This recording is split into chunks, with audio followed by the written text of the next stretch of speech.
Whenever you're ready. I'd like you to stand up if you've been vaccine injured or you know of someone who's been vaccine injured. Wow.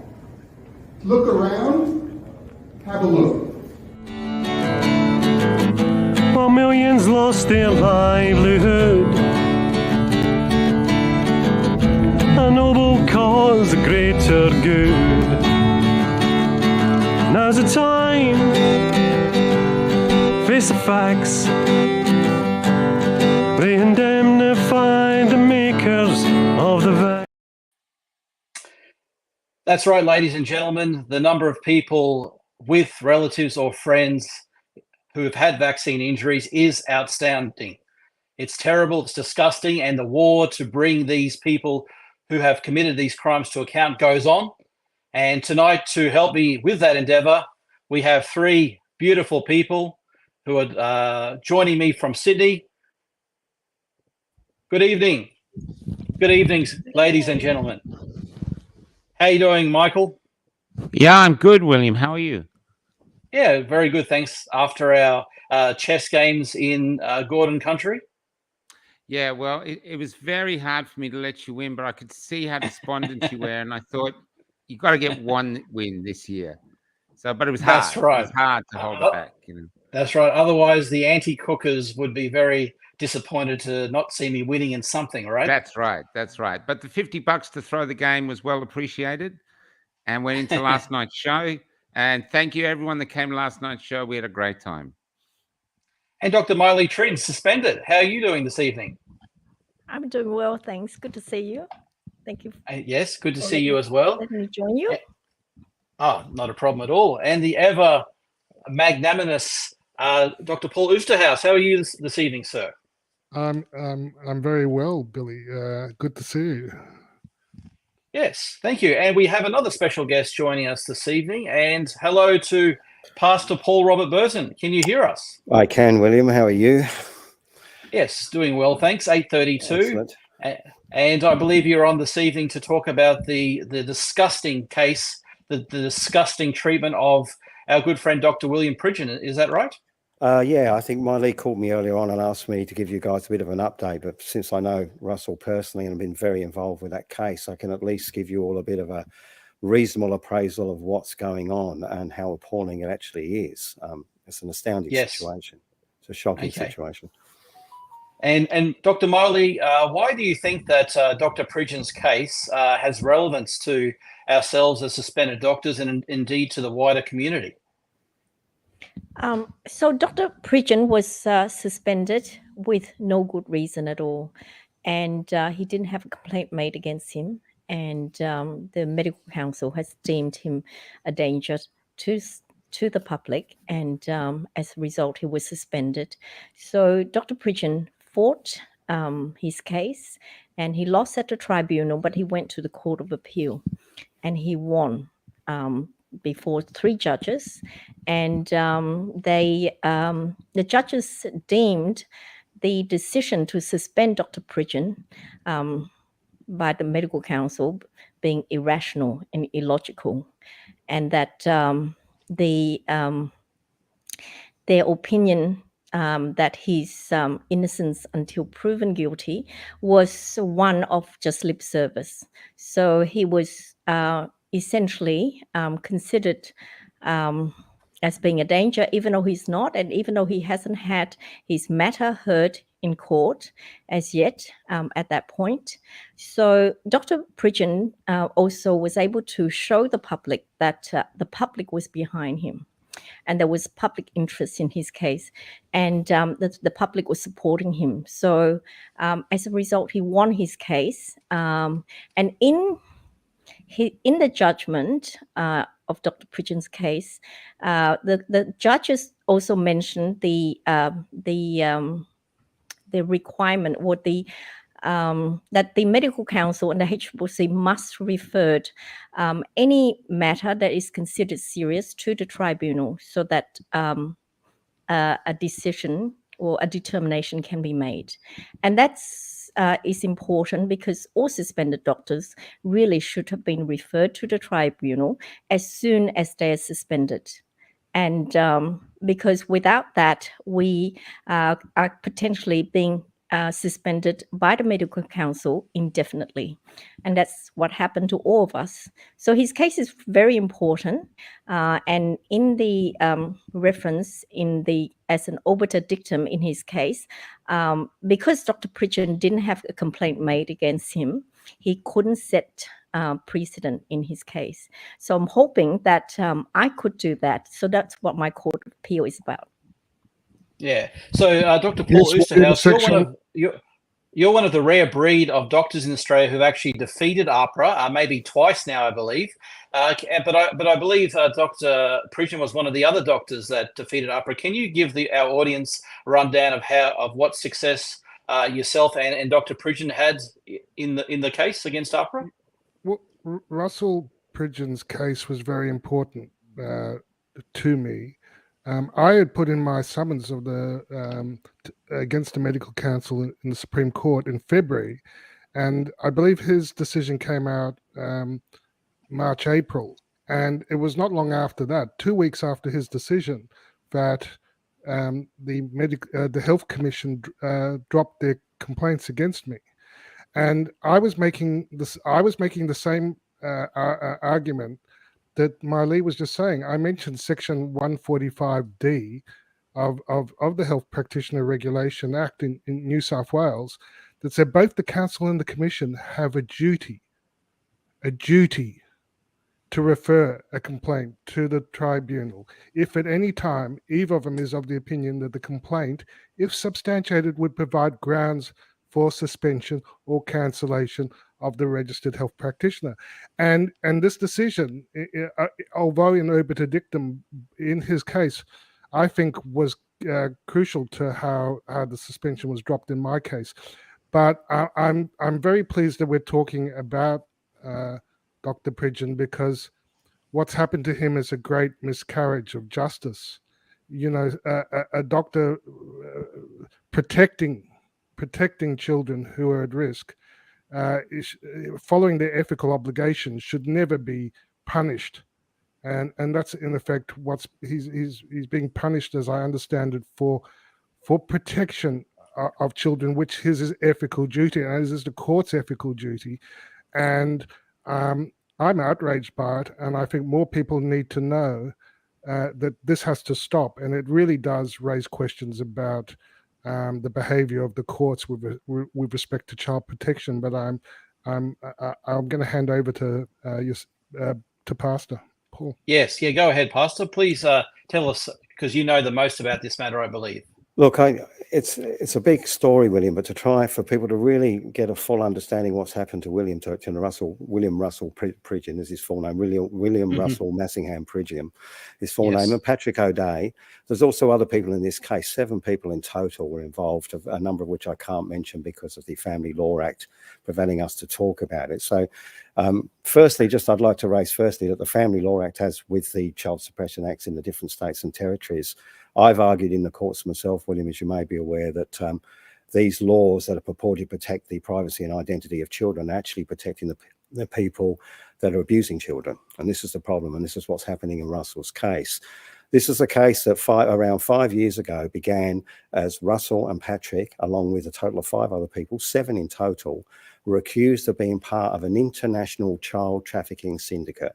It was alleged that he had proceeded a couple of $100,000, that he had a boat in Western Australia, that he was helping families everywhere, and he was shipping children overseas. And they actually basically projected onto him that him and Patrick O'Day and these other people were this massive child trafficking syndicate. And in essence, that they were somehow involved in some pederast activity. Now, the truth of the matter is that Russell and Patrick started the Anti-Pedophile Party in 2014.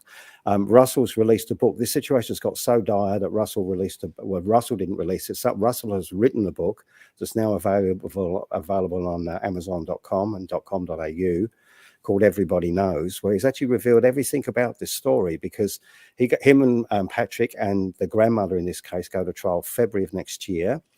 It's one of the most appalling cases I've ever seen. I've been thrown out of the court myself by Judge Clare for doing nothing than trying to help Patrick O'Day, who's profoundly deaf and has got no support whatsoever. These people have been left without any support.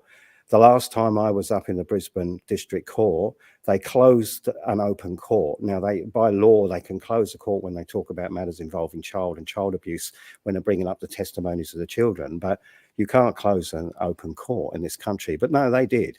They closed it off and they put a second room in and they created an overflow room, but there was no overflow. They wouldn't let any people in. So no members of the public could see the gallery or see the people in the trial. The trial got aborted 3 days or about 2 days before it was completed. The charges against Russell and Patrick are called conspiracy to defeat justice. And this has been used a number of times. It's a relatively new law. But what it is in effect is that they're claiming that they conspired with these family members, a grandmother and a mother, essentially. It wasn't a huge syndicate. It was just one mother with 2 children and a grandmother with 1 child. Both this mother and the grandmother, those children had clearly disclosed sexual abuse. I've seen this evidence myself, particularly the grandchild. I've seen these clear disclosures. So these children have disclosed sexual abuse. It's a no-brainer. The eminent Professor Frida Briggs that's in evidence, who's now passed away, was a professional that studied children that exposed this kind of thing. There were 92 reports or 93 reports by 13 different carers about the 2 children, the mother's children in this case, along with other shocking stuff like one of the children bleeding from the anus, genital herpes, all this other stuff. Any reasonable human being would believe these children were being abused. I've seen the videos. I believe it. We all believe it. Yet they're still persecuting these people and pushing them through in what I think is one of the most horrific travesties of justice I've ever seen. And it just goes to show you how appalling this system has become. You know, like the family court returned these children to the alleged abusers. The police have just said outright that these children made no disclosures, but what they should have said is they didn't believe them. They've even claimed that they believe that this mother and grandmother are coaching the children.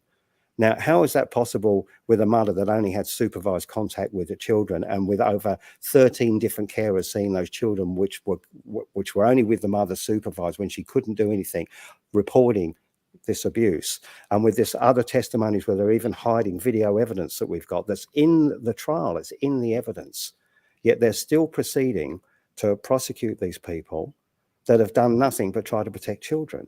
It's appalling. It is appalling.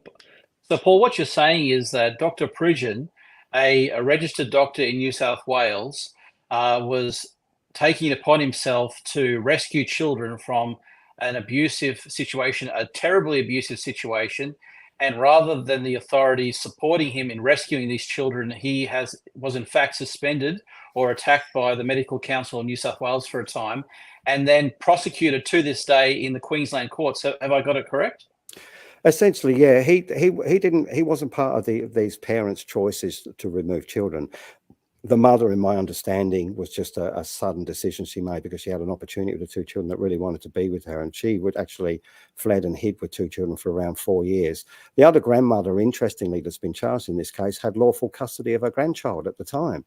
This is how nuts this is. Like, she actually had court-awarded custody by the family court. So how is it possible that she could have harbored or abducted a child that she had lawful custody of? She hadn't done anything. There was only a contravention, which means she was on her way back to the family court to discuss the matter because the child had clearly disclosed sexual abuse.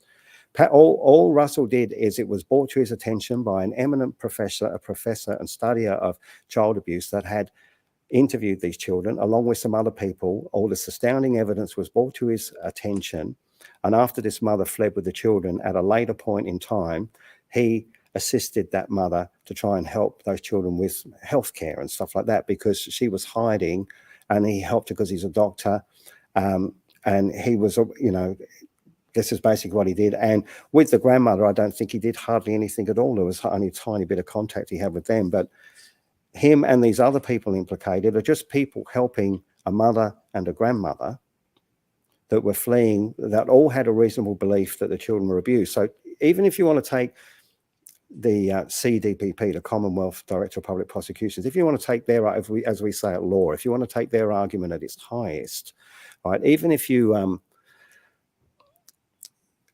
even if it was found that these children weren't abused, which I find very hard to believe, seeing what I've seen, any reasonable person seeing this evidence would believe the children were abused. That's what it's about. Like, conspiracy is like, do you have a reasonable belief that these children were abused? Now, clearly Russell did, clearly Patrick did, and clearly the mother and grandmother did. It's a no-brainer. So why are they spending what the Australian Federal Police is claiming I think one of the largest cases in Australian criminal history, they're calling this thing, but it is one of the biggest mockeries of all time. I'm astounded, William, and I'm actually lost for words, and I don't quite know what to do. You know, I mean, I've had suppression on me now for 6.5 years for disclosing the state government's involvement in child trafficking with an Indigenous child when I was pepper sprayed. So I've been persecuted now for 6.5 to 7 years myself. That's how Russell and I became friends, because he was basically, you know, they shoved him up on the media, and they said he was, you know, the head of a child trafficking syndicate, like he's some kind of pedophile taking children out of the country. And here's a guy just helping a mother and a grandmother with a couple of kids, with 3 children in total, that were, you know. And so what penalties or sentencing is Dr. Pridgeon facing now, Paul? Well, at the moment, he's got 2 charges of conspiracy to defeat justice. 2 charges of conspiracy? Yeah, is only 2 charges, and one of them is in relation to the mother, in this case, who I can't name, who's now pleaded guilty, unfortunately, and the grandmother in this case. So it's 2 conspiracies. But the whole point here, William, is bizarre, because conspiracy to defeat justice means they have to do something to defeat the course of justice. But they couldn't, because the course of justice already run. So even when these parents say, particularly in the case of the mother, withheld the children or took them away because they were abused, you know, they claimed they'd been sexually abused, they couldn't defeat the course of justice because the court can still make decisions ex parte. Right. Which means without the parties present. Without the parties present. So, you know, in the case of the grandmother, for example, there wasn't even a recovery order. And if you know anything about the family court system, they hadn't even issued a recovery order. So they had all the mechanisms there to do what is ever required under the Family Law Act. This was not necessary. The grandmother's case is a no-brainer. I feel for the mother in the case, because she's been so persecuted. You've got to remember that this woman, her children disclosed that they were being abused by the father. Shocking thing. What does the mother do? So the mother reports it. It gets dragged into the family court. Then the family court gives the children straight back to the alleged abuser, and the mother just gets supervised contact. So she's in shock, right? And no one believes her. And the police start criminalizing her and saying, how dare you do this with the children? And I've seen the interviews, and they were released publicly by some people. One man, I think, who's currently doing 2 years in jail, Timothy Holt, I believe his name is, in relation to those interviews. So a lot of members of the public saw this poor woman, you know, being just absolutely smashed by a guy who's now being awarded commendation for his police work. You know, it's just bizarre. Yeah, I'm losing track here a little bit, William, but it's so distressing for us. We've been trying to raise awareness about what's actually going on here, because this is showing you firsthand what happens with the family courts, and in my case with the children's courts. And they target the people releasing the information. So they're targeting the victims. Russell and I became friends because he got called part of an international child trafficking syndicate, which was all rubbish, of course. And myself, I was an anti-medicine cult leader. And when I was last thrown out of the court with Russell, I'm now also the head of QAnon, according to King's Counsel. And the federal police have even got stuff in affidavit, and they claim that I'm also part of an international malicious religious group that threatens the federal police officers and their children. That's in evidence now. So this is the rubbish they're making up about us. I've even had my bank account closed, right? Russell's had his bank accounts closed. I'm fighting at the moment with the ANZ and Bendigo Bank for closing my accounts because a kind woman overseas, I've been trying to fundraise for them because Russell had no money. It took him 3.5 years to get his license to practice back, which is that Section 150 that your lovely gentleman here are talking about. That is in case law, and he did achieve that thanks to a lovely friend of his, Ange, that was helping. And the two of them did that together. And it took him well over 3 years to get his license back that he should never had taken, because he didn't break anything to do or put the public at risk. He never put the public at risk. All he was trying to do was help children in need. Right. So this is ludicrous. Yes. And so, Pastor Paul, Well, actually, Michael, why haven't we heard any of this in the mainstream media? Why is it incumbent on shows like yours this evening, Cafe Locked-Out, to get this message of this great travesty out to all the people of Australia, just like the COVID scamdemic? Michael, what do you think about this situation? I think it's astonishing. I myself am unaware. I've been busy working on this, and I have heard the name, but I haven't had the time to look into it. And I'm just sitting here astounded, and want to know more. And Yeah, why not? Why can't we talk about it? yeah, Let's you came get through it here up. you came through here very briefly at one point, Michael, and you're doing a lot of great work. So thank you very much for all of you guys' Yeah, incredible commitments. And I know you're raising awareness about lots of issues. And I didn't really have a chance to talk to you. Came through Newcastle, and I just met you yeah. very briefly. But We might be you know, back on the way up, though. yeah, We'll be well, heading back up soon, so it'd be interesting Russell, to sit yeah. down and do a proper, documented interview. Yeah, well, Russell's working next door because we helped Russell start a practice next door again so we could have some kind of income, only Medicare bulk billing and working 4 days a week, because we got him back up and working. Then he had to give it up again to go up there to fight a trial because it was looking like being a 4-week trial. And they're also holding it out of jurisdiction. He's basically, they're flying him up into Brisbane all the time. One of these gentlemen, Patrick O'Day, was actually charged for offences that occurred in Grafton, and they're actually trying to convict him for those charges in Queensland, which is illegal. Under our constitution, you can't do that, right? So you can't charge people for offences in one state and then take them to another. But they're doing just everything they possibly doing the wrong. So Russell's next door here.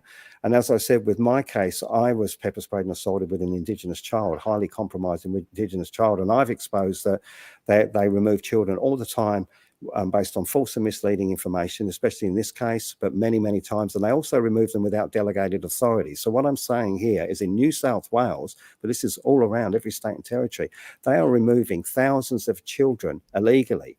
The state governments and territories are kidnapping children. They're abducting children. It's a legal fact, right? And I've tried to get this to the High Court 3 times with a constitutional challenge. I've been before more magistrates and judges than any other self-represented individual in this country.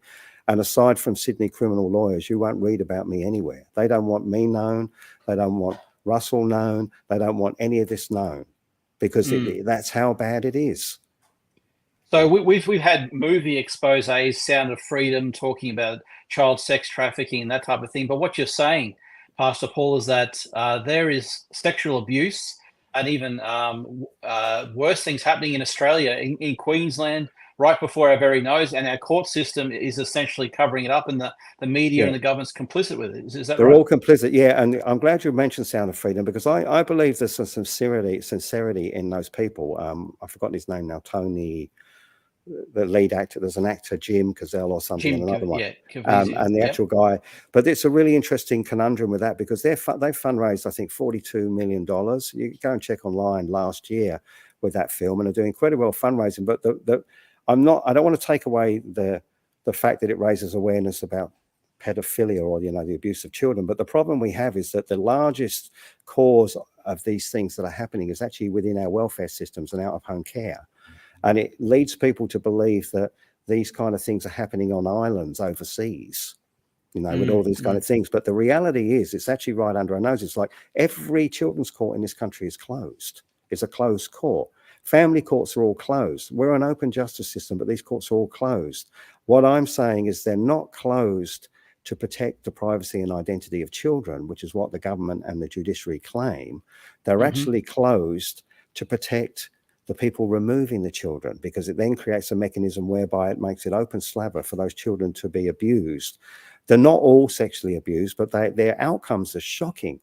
The Family is Culture Review. This is why the Indigenous are like 8 times more represented than anyone else in the system, because they're still actually taking their children today. So while everyone's running off saying, oh, we need this voice to Parliament and this great, and we want yes, the reality is we're still engaged in a form of genocide of the Indigenous, but now the net's much wider. And particularly children with disabilities are targeted even more because they're worth a mozza. The Productivity Commission said, I think in 2021, 295,000 children in Australia had some involvement from this department. They weren't all removed, but this department was involved in over 5.2% of children in this country. We are the world leader for child removals, and we're a developed nation. Right? We're World also leader. Yeah, and according to Palmer and Mill, and there's Dee McLaughlin from Gumshoe News has got a book coming out very soon in a matter of about 2 or 3 weeks that's outlining all of this in great detail. You should try and get a copy as soon as, because she's an amazing investigative journalist. This woman's done incredible work, and we're all volunteers. All of us volunteer just to get this information out. We support these families. We are devastated. We are heartbroken. We get tragic stories coming in every week. Hats off to people like Russell and Patrick, because they stand their ground, and the grandmother too. The poor mother's fallen with it. It's been too much for her, too many years of abuse and not being believed. We are absolutely screaming out to people saying, please help us here. Please share this information. This is paramount. This is your own children. Right? This is going to affect you soon. Don't think for a moment that it's not. What affects one child, one person indirectly, one person directly will affect others indirectly. It will come to you.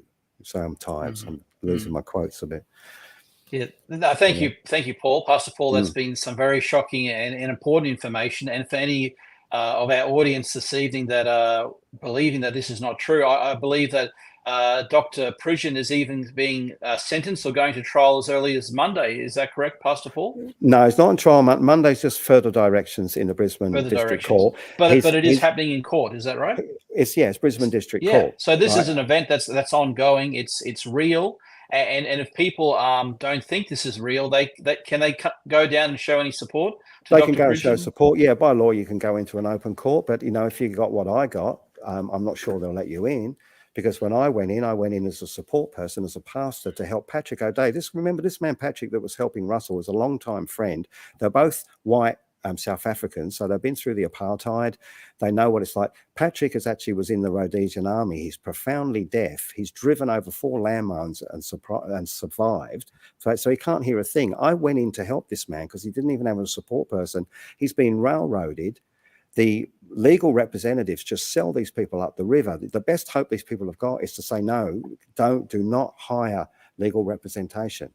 Russell has found a barrister for February, so they're not all bad. I put it about 1 in 100. Maybe you might get somebody with a conscience who's actually a decent barrister or a decent solicitor, but they're few and far between.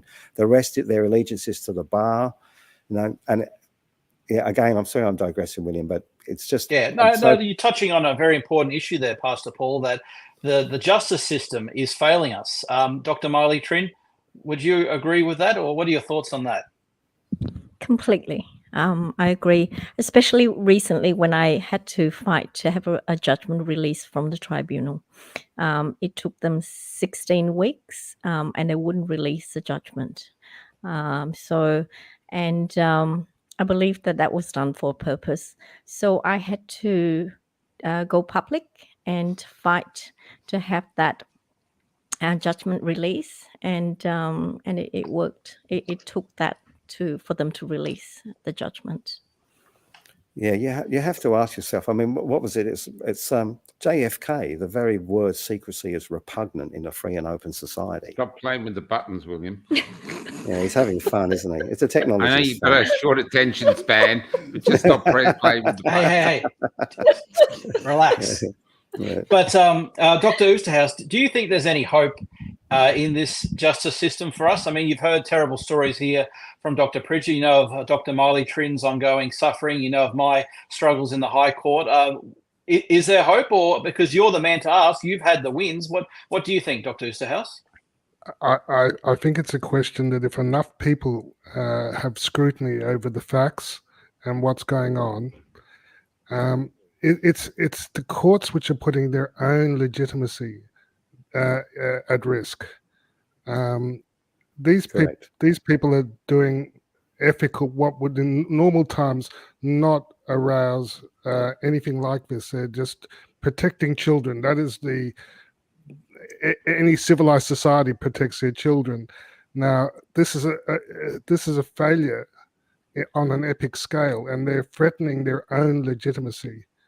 So they need to have a good look. In the context now that we're becoming aware that child sex trafficking is a massive industry, and the thought that it's being aided and abetted in any way by our governments and our court system is of grave concern to all of us. And I think the onus is on them to get their act right. Honestly, I think if enough people understand the story of Dr. Pridgeon and the others, I think there will be scrutiny on what is, and there should right be, because as Pastor Paul said, we're all parents, fathers, mothers, children, and so we're all vulnerable here. Absolutely. Yeah. And Yeah. that's very much the case. I mean, I've always taken the position that, we do what we can. I think that democracy is something you have to fight for. So I've tried to fight lawfully within the system. That's what my father taught me. I'm trying to play cricket in the cricket game. I understand the sovereign arguments. I understand people running all kinds of different kind of common law arguments and stuff. I get it, and I understand all of that. But I think if you try and argue that the system doesn't have legitimacy, then they just target you and lock you up. That's what happens to people, unfortunately. So I try to bring the system back into a state of wellness. But we're dealing with a very dire situation. I mean, William, I've said to you before, I've had 3 attempts in the High Court, and the High Court do not provide reasons. The last time I had senior counsel, so it's not just because I'm self-represented, and I don't know what I'm doing. They do not provide reasons. So when you get to the top of this judicial kind of ladder in this system, they don't even provide reasons. They say, I'm sorry, Mr. Burton, sorry, Pastor Burton, your argument's got no prospects of success. And I'll say, well, that's because you're just blocking it. So you have to seek leave to get to the High Court, and they just refuse to allow anything in that they don't want to hear. So when I run and that was made very clear in 2 recent cases in the High Court that I was involved in, one with APRA and one with the constitutionality of the 2023 referendum. In my APRA case that I've been waiting for 3.5 months for a decision, when the decision of the full bench came through regarding my leave to appeal, Pastor Paul, they said that the decision of the previous court was plainly correct, and thus my case was dismissed. There was no reasons given whatsoever. In fact, it was quite shocking. Yeah, and I did warn you about that when I spoke 6 months ago, and I didn't want to be negative, but we had a conversation when you came down to meet Russell outside the Brisbane court the first time we met, and I said I didn't want to be negative. I said, but this is what's happened to me. I said I'd already had 2 attempts then, and then I had a third attempt, and the third attempt was with senior counsel, with senior barrister and 2 junior barristers, it was a constitutional challenge of the child suppression law, and it's saying the law that is designed to protect, they claim, to protect the privacy and identity of a child is actually protecting the privacy and identity of the people removing the children and out of home care. So it's protecting the perpetrators of abuse. It's the same with the federal court system, with the family courts. The laws they use to protect children are actually protecting and enabling more abuse of our children. So we have a massive systemic failure. And this is why we have shocking outcomes of children being removed. That's out of control. And I don't know the solution. Yeah, you gave me the advice that it was hard to win in the High Court. I went ahead, I tried, I lost. What would you advise now? You didn't lose, William. They wouldn't let you in to hear it, because if you've got a really good case, they just won't let you in because it threatens their system. So we're not going to win that way. So, my view is that the darkness hates the light. I believe it's a spiritual war. I mean, I'm sure you'd agree in that regard, William. I mean, I'm a pastor, but I'm multi-faith, like a perennial philosophy, many roads, one destination. I don't really care what you call the nameless, formless, imperishable absolute. Do whatever. But I believe that we have to shine a light in the darkness. And the way to do this is to expose this and to make the public aware. And I try to educate people, particularly parents now, that don't let them take your children in the first place. Now, I can't condone violence, because if I do, they'll just lock me up. But I have to say, like with our community here, after what happened with the child they took with me, is we've taken a very firm position, but we're lucky we have a community. And we say that if you try to take our children without any judicial oversight, which is what happens in New South Wales, the courts are not even involved. They're just made by minimally skilled caseworkers. If you try to take a child with no judicial oversight based on hearsay, innuendo and accusations without a shred of evidence, then we're going to rely on our fundamental common law right to use all force that's reasonable, up to and including lethal force if absolutely necessary, to protect our children. And I've said that to numerous judges now, because that's what it's got to. It's actually got to a fundamental, and also our God-given rights. God commands that we protect our children. What kind of culture are we if we allow this to continue? And so many people and the public don't know, because these suppression laws, like 121 of the Family Law Act, 105 in New South Wales, Children and Young Persons Care and Protection Act, the one they've used on me, all the states and territories have them. The law, they use suppression laws the minute the children are taken so that the parents can't talk. So we're dealing with thousands of people that are suppressed, that are gagged, that are just busting to have their stories told. But if they do, they'll never see their children again. But most of them don't get to see their children anyway. It's tragic, absolutely tragic. And it's the Michael, truth. But how can we get over this suppression of free speech? Would they do audio interviews if we doctored their voice and removed their name? Well, funny enough, I've just started pastorpaul.live. I set up my own private server, Michael, but it's very early days. And when people join on a chat, it creates a fictitious identity for them. Because what I was thinking is exactly that, Michael, because I know parents I could put you in touch with that they all want their stories told. They are chafing, they are busting, because they get on the phone. Most of them just want to be heard because they're gaslighted in these children's courts. And they're treated like some kind of monsters. But I've investigated, I think, 150 cases in the last 6.5 years I've been down this rabbit hole. And I haven't found one case where I truly believe the children should have been taken from the parents. I found lots of cases where the parents needed help. But if those parents go for help, there's a high probability they have the children taken. If a parent discloses if a child discloses sexual abuse to a parent and a parent tells this department, there's a very, very high probability they will lose that child. So, Paul, I'm just going to bring on your website now. And is that coming on? Yeah, you'll see that Kaspersky Internet is already telling me that you're not to be trusted, Pastor Paul. Well, that doesn't surprise me because untrustworthy website there. Because Facebook just shuts me down and all the other things. Yep. And it's been going on for an awful long time and it's not getting any better. So that's a very interesting one. But that's an interesting phenomenon. But there's Dee. We have another guest this evening. Dee, welcome to the stage. How are you, Dee? Oh, welcome. Thank you. Thank you very much, William. Have you been hearing any of this shocking information? Sorry? Have you been hearing any of this shocking information this evening? I've been listening backstage, and Paul has so eloquently described, Russell's case and what's happening. And okay. Well, Dee, if you could just introduce yourself to the audience and let us know what your thoughts about all of this and anything else you'd like to say. Well, I'm Dee McLaughlin, and I'm originally a filmmaker, but packed that in when I started getting involved in this child protection issues. And I've been running Gumshoe News for about just over a decade. And so the last sort of 4 or 5 years has been really concentrating on trying to help desperate parents get their kids back that have been judicially kidnapped. And everything Paul says is absolutely true, and it's just an underestimation in a way when police, in some cases, police conceal the abuse, and the children are taken because of corruption, criminal negligence.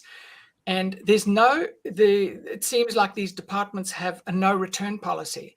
Once they've taken your child, it's almost impossible to get that child back. And it becomes extremely distressing because there seems to be, like Russell wrote to Child Minister Di Farmer for 5 times, and each time begging her to intervene. And each time all she did was just block his email. And, we've written hundreds of letters to ministers, judicial oversight officers, the OPI, ICAC, all of them. And none of them are willing to intervene in the child trading system that's now a multi-million-dollar industry in Australia. So when you're talking about Sound of Freedom, we have this, sort of image of, people these kids either being dragged into cocoa plantations or kids being trafficked for as sexual slaves. But in the business of the remove and place programs that is child protection here in this country, the children are the merchandise. And so they are the resource, and they bring in the tax dollars by misappropriation of Commonwealth funds, and they are being trafficked from their homes into the out of care business. So that's basically what's happening. It's Dee What's and I the have out been in of care contact. business? It's out of home So care. Sorry, Dee. That's residential care, kinship care, or foster home care. So it's called out of home care, and it's a multi-billion-dollar industry. So when you take a child, the child's worth anything from 60,000 to 150,000 that year. Oh, And you nice. take 880,000 highly disadvantaged children are worth between about 400 to 880,000 a year, according to the Productivity Commission. So if you, I was sort of kind of estimating that you take one child, you create 4 jobs. So it's a jobs for growth industry. And if you take over a decade, the number of social workers increased by 87% between 2010 and 2020, whereas nurses actually declined in that period. Right. Dee and I have been in contact for, I think, 5.5 years now, Dee, is it? That's about that. Yeah. Well, we've been working together. Dee does amazing work. She's got a fantastic book coming out. We're doing what we can and in communication. And we both just get smashed with parents with the most shocking stories, one after another, that you will not believe in these, we call them star chambers, the children's courts, because you don't know. Nobody goes in there. I've been into the children's courts, but you hardly see anyone in there. And this fight, it's understanding how the money works. Like I said, the more the sicker a child gets, the more money they're worth. So when they remove a child gets traumatized, the money goes up. The more the child's traumatized, the more money they're worth. So this is a system that just profits from the suffering of children. It is actually a spiritually, you call it Moloch, would be the closest thing you could come to. It's a demonic entity. That'd be almost the only way to explain it. And the system is so caught in blindness. There's a consciousness in it, but these people are all doing it, but everybody profits. So that once the child's removed, there's no money in keeping families together. The money's in removals. Remove a child and that money just goes through the roof. Like Dee said, 60 to about 150 grand for a normal healthy child. But the minute they start getting sick, that money goes up per year. And then once that money goes up, it's said between 440 to 880, according to the Productivity Commission. This is all available online. It's on my website. It's government. This is from government resources. So this is not imaginary figures. This is not things we're making up. These are facts. And then you've got the NDIS on top of that. Then you've got all the lawyers making money. You've got the courts making money. You've got the police making money. You've got the forensic psychologists making money. They're all profiting from this appalling system. Leave that comment there, Doctor. Parents struggling to survive, kids get taken away, and the people who get the children get more to look after them than the parents did. Yeah, absolutely, all the time. Amen to The child in my case, who had quadriplegia, spastic cerebral palsy, 4-year-old Indigenous child, was about this long. I was in my arms when the police came in. They ended up ripping him from the mother, and like 8 of us got pepper sprayed and assaulted. They came into a church, for fuck's sake, excuse the French. They did. That's what they did. They didn't care, right? But when they took that child was like top level NDIS at the time.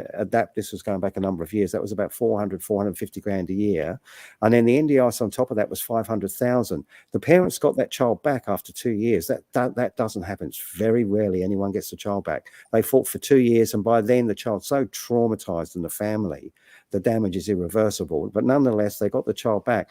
Then they got 125,000 a year for NDIS because that same highly compromised child wasn't worth as much. So the NDIS dropped to 20% of what it was when the parents had the child, and when the government took the child.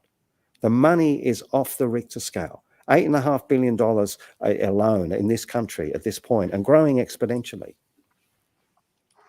Amazing and disgusting, terrifying all at once. And I think casting light on these situations is the first step to rectifying the situations. If we don't know about them, I mean, if Michael doesn't know about them, then millions of strangers don't know about it.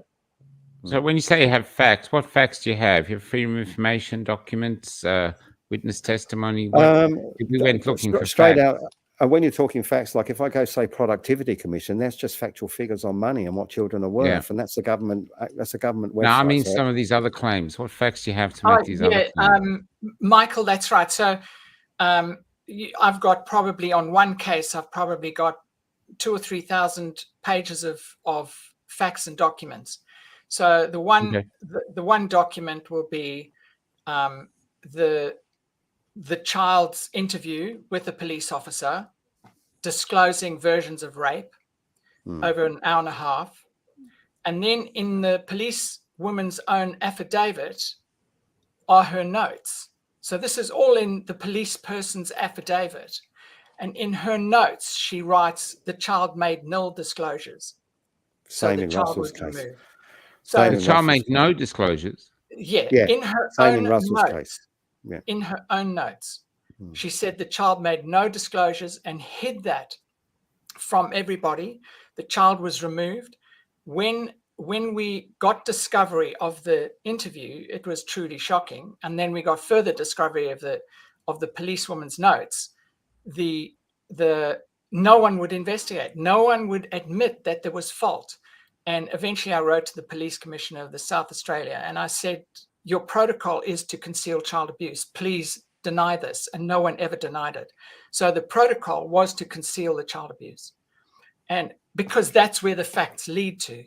And that's just normal. This is normal. It's normal for a psychiatrist to be brought in. Can I just ask, as a devil's advocate, are they trying to hide the information of abuse so that the child can not carry that with them as they move forward? The child wants to go back to her mother, but has been denied. You should read the notes from the child. Mum, I love you so much. I want hugs and kisses. There was one note left that said, please get me home. During contact, she secretly handed a note to her mum. Please get me home. They're going to hurt me. That we sent to the minister. And as a result, they were punished. And who was punished? The child was punished. Punished So, how? you can't believe. I mean, I've tried Punished to how, explain. Sorry? Punished how? Denied contact Punished with her that own she was mother. not going to see her mother for a while. Never see her mother.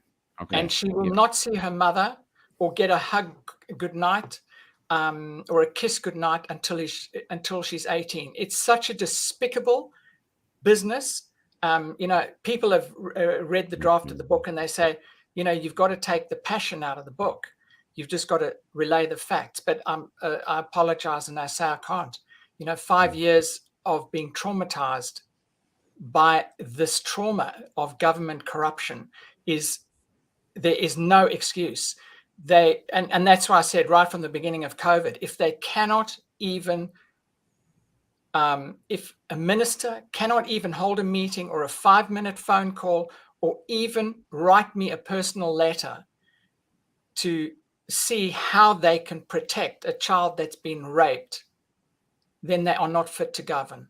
So right from the get-go, as soon as I got embedded into this whole thing, it seems like the whole process is so out of hand that they are unable to govern the people. Because if they can't protect, 10, 20,000 children in their care under government state guardianship, then they are not fit to govern. Yeah, so we've got a comment there from a viewer, latecomer here. What are they talking about? Pastor Paul, could you give us a summary again of what's going on concerning child abuse in Australia and Dr. Pridgeon and all the cover-ups? I can, but I don't wish to be disrespectful to Matinee and Tonus there. Latecomer he wants to discuss, but I think if we wouldn't mind, does this stay up, William? Can Martina watch it again later? Yeah, it'll be on a Cafe Locked-Out all the way with William. Yeah, I just say to Martina, Twitter, I don't everywhere. mean any disrespect, but I can see this other lovely gentleman wants to chat and there's a lot going, but I don't mean to be rude, but I would just say, I'm sorry you missed it, but please just watch this wonderful show with William and just listen to what's happening here and what we're talking about. But in a nutshell, it's state and federal government condone child abuse and child trafficking. Right. Yes. That's what we've been talking about this evening. Dr. Oosterhuis. Just a quick comment that when we were down in Epic, and there were people protesting about the mandates and COVID activity, but by my estimation, about half of the people there were very passionate about ending child abuse. People were aware that there's something wrong in this country with respect to the protection of children, and that was a lot of a lot of the freedom movement are passionate about this, and I have talked to Ange that was helping Russell and Dr. Russell, and the thought that he's some sort of mastermind running a child trafficking business it's just like ridiculous on the face of it, and I'm very pleased that this and I read a couple of articles on Gumshoe News last night thanks to MyLe's tweet yesterday, and excellent articles, and people should start to acquaint themselves and read Russell's book and get up to speed, because 832 it's almost like there's the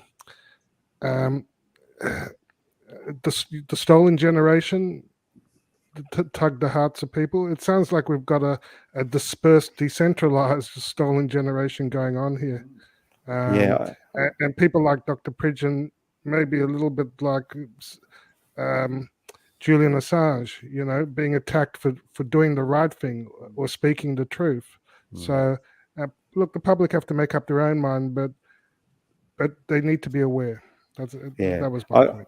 My position, I helped Elizabeth Humble, who started the Grandmothers Against Removals out northwest New South Wales, before I got involved in this when I got pepper sprayed, Bob. But this is, I'd argue that the stolen generation hasn't stopped. It's still continuing. Now, the government is still engaged in genocide today for removing these children.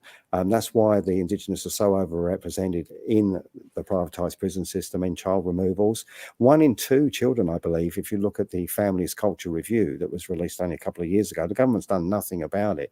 But I think it's 1 in 2 or 1 in 3 Indigenous children actually have ROSH reports, risk of significant harm reports, before they're even born. And they're 8 times more represented in the system. What we're saying is the net's now getting wider. It's not just Indigenous children, it's Macedonians, it's Filipinos. That, the person that was another person charged with 105 like me has been deported, who was putting up, trying to tell the world what was going on when they ripped his family. They've deported him like they're trying to do with me. They want to deport me because I'm a permanent resident. They don't want this truth out.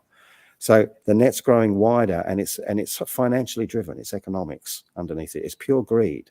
And the financial system is such that these children are now, even the New South Wales state government calls them financial units.